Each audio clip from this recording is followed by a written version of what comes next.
Assalamualaikum warahmatullahi wabarakatuh dan salam sejahtera. Saya ucapkan kepada hadirin sekalian, nama saya Khaira Nur Amna binti Nasrul Arif daripada Sekolah Rendah Islam Tafiz Integrasi Mahkota, Kuantan. Pada hari ini, saya akan menyampaikan sebuah pidato yang bertajuk Malaysia Madani, Nilai Akhlak dan Kemajuan Seiring dalam Pendidikan Holistik. Pendidikan holistik membina jiwa manusia, bukan sekadar pelajar akademik sahaja. Ia menekankan 4 dimensi, iaitu jasmani, emosi, rohani dan intelek atau dikenali sebagai JD.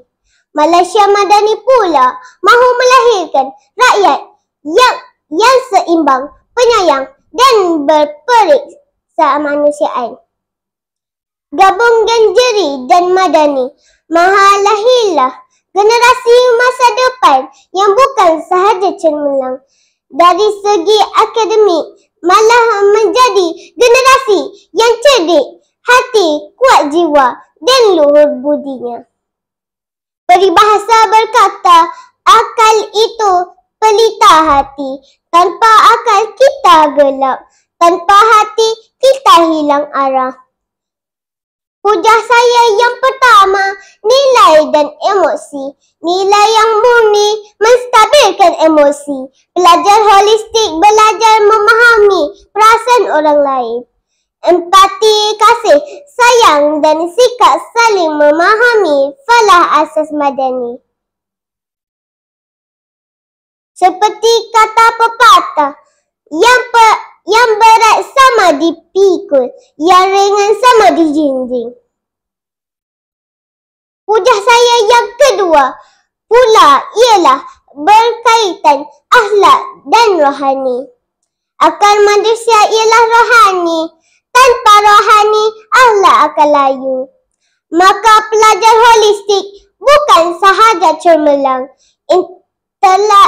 Inteleknya dia juga pandai menjaga adab, memaafkan kesilapan dan memelihara maruah diri dan rakyatnya. Akhlak yang mulia akan sentiasa diingati.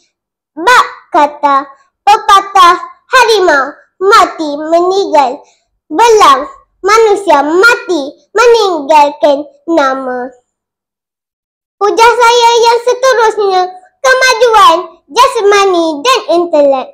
Warga maya sekalian, kemajuan diri bermula dari tubuh yang sihat dan minda yang cerdas. Sukan menguatkan badan, seni memperhaluskan jiwa. Kurikulum pula membentuk kepimpinan. Peribahasa ada menyatakan, serampang dua mata, ia bermaksud membuat sesuatu perkara yang memberi banyak manfaat. Dalam pendidikan holistik, kita mendapat 2 keuntungan, iaitu ilmu dan sahsiah. Hujah saya yang seterusnya, sinergi holistik dan madani. Apabila jeri dan madani digabungkan, lahirlah pelajar yang berjiwa besar, berfikiran kritis dan kreatif, berani memimpin, tetapi tetap rendah hati. Itulah generasi masa depan Malaysia. Kesimpulannya, Malaysia Madani dan pendidikan holistik ialah 2 sayap yang membawa bangsa ke langit kejayaan. Jika nilai dipupuk, jika akhlak dipelihara, jika kemajuan disemai, maka Malaysia akan terbang tinggi dengan megahnya.